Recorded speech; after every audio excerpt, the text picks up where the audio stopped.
ఒక రాజకీయ ఎత్తుగడలో ఒక పావులాగా మారిపోయి పదవిని కోల్పోయినారు. దీనివల్ల ఆమె మోసపోయినారు, నష్టపోయినారు తప్ప ఇదంతా రాజకీయ చదరంగంలో భాగంగా జరిగింది తప్ప ఆమె వ్యూహం బెడిసికొట్టింది తప్ప ఆమె మాటకి ఆమె రాజీనామాకి విలువ లేకుండా పోయింది అనేటువంటి మాట కూడా అంటున్నారు.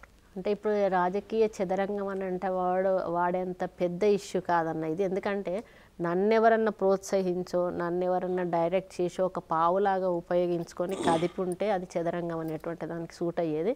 కానీ నన్ను ఎవ్వరు ప్రోత్సహించలేదు, నన్ను ఎవ్వరు కదిలించలేదు. నా స్వతహాగా నేను కానీ, మురళీధర్ రావు గారు కానీ, రాజశేఖర రెడ్డి గారి కుటుంబం మీద ఉన్నటువంటి ఒక అభిమానంతో, వాళ్ళకు ఒక నిబద్ధతతో ఉన్నటువంటి ఒక కార్యకర్తగా మేము ఈరోజు వాళ్ళ కుటుంబం కోసం మాకు ఇది చెయ్యాలి అనిపించింది, ప్రజల కోసం చేయాలి అనిపించింది, పార్టీ కోసం చేయాలనిపించింది, సొంతంగా చేసాం. అంతే తప్పితే ఇందులో ఎవ్వరు కూడా నన్ను పావుగా వాడుకోలేదు. అంటే ఎవ్వరు మిమ్మల్ని రాజకీయంగా వాడుకోకపోతే, రాజకీయాలు మీకు చెప్పకపోతే మీరు కొన్ని కులాల ప్రస్తావన, ఒక కులం ప్రస్తావన, ముఖ్యంగా కమ్మ కులం ప్రస్తావన తీసుకురావాల్సినటువంటి అవసరం లేకుండా అనేటువంటిది కూడా అంటున్నారు. రెండవది పత్రికల గురించి మాట్లాడాల్సినటువంటి అవసరం లేకుండా అని కూడా అంటున్నారు. అది నిజంగానే మీ రాజకీయ అపరిపక్వత అనుకోవాలా, లేదా మిమ్మల్ని తప్పుదోవ పట్టించిన వారు అపరిపక్వత అనుకోవాలా? అంటే ఎవ్వరు కూడా నన్ను తప్పుదోవ పట్టించలేదండి. ఎందుకంటే ఫస్ట్ రాజశేఖర రెడ్డి చనిపోయినాక నెగటివ్ స్టేట్మెంట్ ఎక్కడి నుంచి స్టార్ట్ అయింది జగన్మోహన్ రెడ్డి గారి మీద అంటే ఖమ్మం నుంచి స్టార్ట్ అయిందండి. ఖమ్మంలో రేణుకా చౌదరి గారు వర్గీయులు ఎవరైతే ఉన్నారో వాళ్ళు ఫ్లెక్సీ చింపి దాన్ని సోనియా గాంధీ గారి ఫోటో చింపుతున్నట్టు చిత్రీకరించి అది జగన్ వర్గం వారు చేస్తున్నారు అనేటువంటి ఒక క్రియేషన్ తీసుకొచ్చి దాన్ని అక్కడికి తీసుకెళ్ళడం వల్ల, దాంతోపాటుగా ఇప్పుడు ఈ మధ్యకాలంలో చంద్రబాబు నాయుడు ఒక సందర్భంలో 2010లో తప్పనిసరిగా ఎన్నికలు వస్తాయి, మనం సంయమనం పాటించాలి, మనం దానికోసం ఏం పోరాటం చేయవలసిన అవసరం లేదు, ఒక 10 మందో 15 మందో కాంగ్రెస్ పార్టీ ఎమ్మెల్యేలు రాజీనామా చేసినా ఏదన్నా చేసినా కూడా మనకు మధ్యంతర ఎన్నికలు వచ్చేటువంటి ఇటువంటి సంకేతాలు పోయినప్పుడు ఆటోమేటిక్గా కొంత అనుమాన పడాల్సిన అవసరం. ఒక వ్యక్తికి సంబంధించిన విషయం, ఒక రాజకీయ పార్టీకి సంబంధించిన విషయం. దీనిలో కులాలకు సంబంధించినటువంటి ప్రస్తావన, దానిలో ఒక మంత్రిగా ఉన్నారు మీరు, నిన్నటి వరకు మీరు చదువుకున్న వాళ్ళు, మీరు నిజంగా కూడా ఒక బీసీ సామాజిక వర్గానికి చెందినటువంటి వాళ్ళు.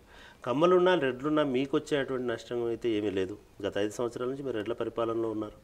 అటువంటిప్పుడు ఒక కులాన్ని మీరు ప్రత్యేకంగా ప్రస్తావించాల్సినటువంటి అవసరం ఏమన్నా ఉండిందా? తెలుగుదేశం పార్టీ అంటేనే కమ్మ లాబింగ్ అనేది ఒకటి, అది ఓపెన్ సీక్రెట్ అండి. ఈరోజు కాదు, ఎన్టీ రామారావు గారు ఉన్నప్పటి నుంచి కూడా అదొక ముద్ర పడిపోయింది అది. ఇప్పుడు దానికి తోడు ఈరోజు వాళ్ళతో మహాకూటంలో ఉన్నటువంటి పార్టీలు కూడా అదే క్యాస్ట్కి సంబంధించిన వాళ్ళు కాబట్టి ఆటోమేటిక్గా జగన్మోహన్ రెడ్డి గారిని వారి రాజకీయ భవిష్యత్తును అడ్డుకోవడంలో వీళ్ళందరూ పాత్ర వహిస్తారు అనడంలో ఎటువంటి సందేహం కూడా లేదండి. ఈరోజు రాజశేఖర రెడ్డి గారికి వ్యతిరేకం వీళ్ళందరూ, అదేవిధంగా ఆటోమేటిక్గా జగన్మోహన్ రెడ్డి గారికి కూడా వ్యతిరేకంగా. మీ పార్టీలో ఉన్నటువంటి ఒక కమ్మలాబీ తెలుగుదేశం పార్టీకి సహకరిస్తుందని మీరు అనుకుంటున్నారు అనే నేను ఆరోపించాను. దానికి కట్టుబడి ఉన్నారు ఇప్పటికి? నేను ఇప్పటికి కూడా కట్టుబడి ఉన్నానండి. రేణుకా చౌదరి ఒక్కరేనా, ఇంకెవరన్నా? ఆమె ఒక్కదాని పేరే తీశాను, మొత్తం అందరి గురించి చెప్పలేదండి. నేను మా పార్టీ తరఫున ఒక రేణుకా చౌదరి పేరు చెప్పాను, మా దాంట్లో వాళ్ళ ఎవ్వరి గురించి కూడా నేను కామెంట్. రేణుకా చౌదరి గారు మీ పార్టీలో ఉన్నటువంటి కమ్మ వాళ్ళని సమీకరించే లే మా రేణుకా చౌదరి బయట ప్రతిపక్షాల వాళ్ళ తోటి కుమ్ముక్కయ్య అనేటువంటి మాట చెప్పాను. ఎందుకు రేణుకా చౌదరి గారిని టార్గెట్ చేస్తున్నారు? అంటే ఆమె ఖచ్చితంగా రాజశేఖర రెడ్డి గారు వ్యతిరేక, ఆమె మొదటి నుంచి కూడా రాజశేఖర రెడ్డి గారు వ్యతిరేకి కాబట్టి ఈరోజు జగన్మోహన్ రెడ్డి గారిని కూడా ఆటోమేటిక్గా తను వ్యతిరేకిస్తుంది. అదే పందాలో ఈరోజు చంద్రమోహన్ రెడ్డి బాబు గారు వ్యతిరేకిస్తారు, వారితో మహాకూటంలో ఉన్నటువంటి కమ్యూనిస్టు పార్టీలు వ్యతిరేకిస్తాయి. కాబట్టి వీళ్ళంతా ఒక పథకం ప్రకారం ఇది చేస్తున్నారనేటువంటి నా వ్యక్తిగత అభిప్రాయాన్ని నేను చెప్పడం జరిగింది అంతే. మీరు మీడియాని ఎందుకు తీసుకొచ్చినారు? పత్రికల గురించి, పత్రికలు కొన్ని వ్యతిరేకంగా నా మీద ప్రచారం చేస్తా ఉన్నాయి, లేదా జగన్మోహన్ రెడ్డికి వ్యతిరేకంగా ప్రచారం చేస్తాయని అంటున్నారు.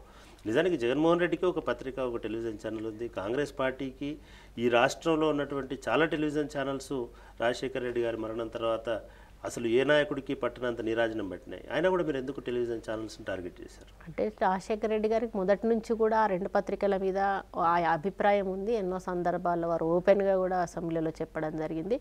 దానికి తోడు ఈరోజు జగన్మోహన్ రెడ్డి గారు అంటే కొంత రాజశేఖర రెడ్డి గారు చనిపోయినాక కొన్ని రోజుల వరకు కూడా ఏ పత్రికలు విమర్శించలేదు, దానికైతే నేను ఒప్పుకుంటాను.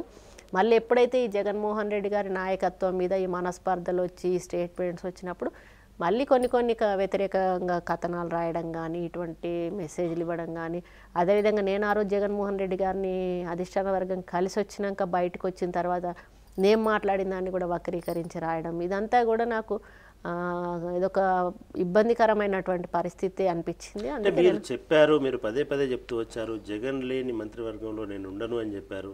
అధిష్టాన వర్గం దగ్గర జగన్ వెళ్ళొచ్చిన తర్వాత కూడా రోషయ్య గారే ముఖ్యమంత్రి అని చెప్పిన తర్వాత మీరే మాట మార్చారు అనేటువంటి వార్తాపత్రికల్లో వచ్చింది. నేను రోషయ్య నాకు తండ్రి లాంటి వాడు అని చెప్పినటువంటి వార్త వచ్చింది. ఇటువంటి పరిస్థితులలో కేవలం మీరు మాట్లాడిన మాటలు గుర్తు చేయడం పత్రికలు చేసిన తప్పని అని మీరు అనుకుంటున్నారు? నేను రోషయ్య గారు తండ్రి లాంటి వాడు అని ఎప్పుడన్నానంటే, ప్రతిసారి కూడా నేను రాజీనామా చేస్తాను, నేను జగన్ నాయకత్వంలో పని చేస్తాను అన్నప్పుడల్లా వాళ్ళు పదే పదే మీకు ఎందుకండి రోషయ్య గారి మీద అంత కోపము, మీరు ఎందుకండి రోషయ్య గారు అంటే అంత కోపం అనేటువంటి మాట అడగడం జరిగింది. నేను అప్పుడు అన్నాను, నా రోషయ్య మీద నాకు ఎటువంటి కోపం లేదు, ఆయన తండ్రి లాంటి వాడు, ఆయన మీద కోపంతో నేను మాట్లాడడం లేదు, ఆయన స్థానంలో ఎవరున్నా కూడా నేను ఇదే మాట మాట్లాడతాను. అయితే జగన్మోహన్ రెడ్డి గారు ఈరోజు సంతృప్తిగా ఉన్నాను, నేను సోనియా గాంధీ గారు నేను ఉన్నాను అనేటువంటి మాట చెప్పారు.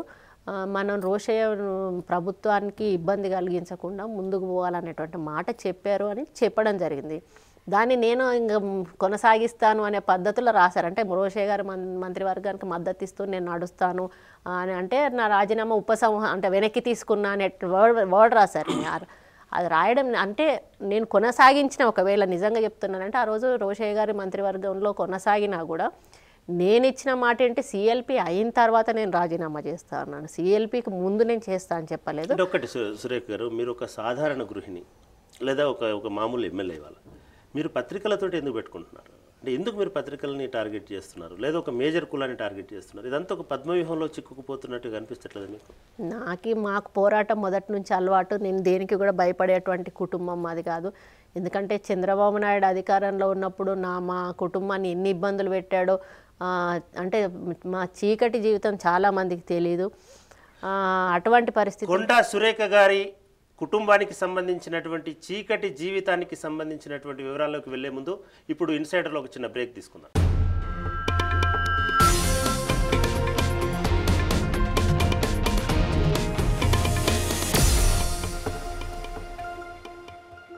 ఇన్సైడర్కు స్వాగతం. ఇవాల్టి ఇన్సైడర్లో మనతో పాటు కొండా సురేఖ గారు ఉన్నారు. సురేఖ గారు, మీరు ఇందాక చెప్పారు మీ చీకటి జీవితం ఎన్ని కష్టాలు అనుభవించినామో ప్రపంచానికి తెలియదు అని చెప్పినారు. ఆంధ్రజ్యోతి ఏబిఎన్ ప్రేక్షకులకి మీ చీకటి జీవితం ఏమిటి, మీ అంతరంగం ఏం చెప్తుంది, మీ గత జీవితం ఏం చెప్తుంది, అసలు కొండా సురేఖ గారు హఠాత్తుగా ఇవాళ ఒక ఆటం బాంబులాగా మారిపోవడానికి కారణం ఏమిటి, ఎందుకు అంత రాజశేఖర్ రెడ్డి పట్ల విధేయత అనేది మీరు ప్రకటిస్తూ వస్తున్నారు, మీ నేపథ్యం ఏమిటి చెప్పండి. అంటే నేను ఎల్బీ కాలేజీలో చదివానండి, డిగ్రీ 82-85 బ్యాచ్ వరంగల్. మా హస్బెండ్ వచ్చేసి 81 to 84 బ్యాచ్, నా సీనియరు. నాకు సెకండ్ డిగ్రీలో పరిచయం తాను. 87లో మేము మ్యారేజ్ చేసుకున్నాము. ఆ తర్వాత 88లో నాకు పాప పుట్టింది. అదే సంవత్సరం మా husband sarpanch, mandal vice president అయ్యారు. అప్పటి నుంచి ఇంకా ఆయన ప్రజాసేవకు అంకితమైనారు. నేను హౌస్ వైఫ్గా ఇండైరెక్ట్గా ఆయన చేసే పాలిటిక్స్ అబ్జర్వ్ చేసేదాన్ని అంతే, నేను ఇన్వాల్వ్ ఎప్పుడు కాలేదు. 99లో లోకల్ బాడీ ఎలక్షన్స్ వచ్చాయి. అప్పుడు మా వారు తెలుగుదేశంలో ఉన్నారు. స్థానికంగా ఎర్రబెల్లి దయాకర్ రావు, కడియం శ్రీహరి ఆధిపత్యం నడుస్తూ ఉంది. మా హస్బెండ్ ఎర్రబెల్లి దయాకర్ రావు ఫాలోవర్గా ఉండేవాడు. అయితే అప్పుడు ఎంపీపీ రిజర్వేషన్స్ వచ్చాయి అన్నట్టు, జనరల్ సీట్ వచ్చింది, ఎంపీపీ ఓపెన్ జనరల్ వచ్చింది. అయితే అప్పటికి నైట్ ఏం చేశాడంటే దయాకర్ రావు, ఈయన ఎక్కడ ఎంపీపీ అయిపోతే తనకు మళ్ళీ అడ్డుగా వస్తాడనేటువంటి దాంతో మళ్ళీ డ్రాస్ మార్చడం జరిగింది. దాంట్లో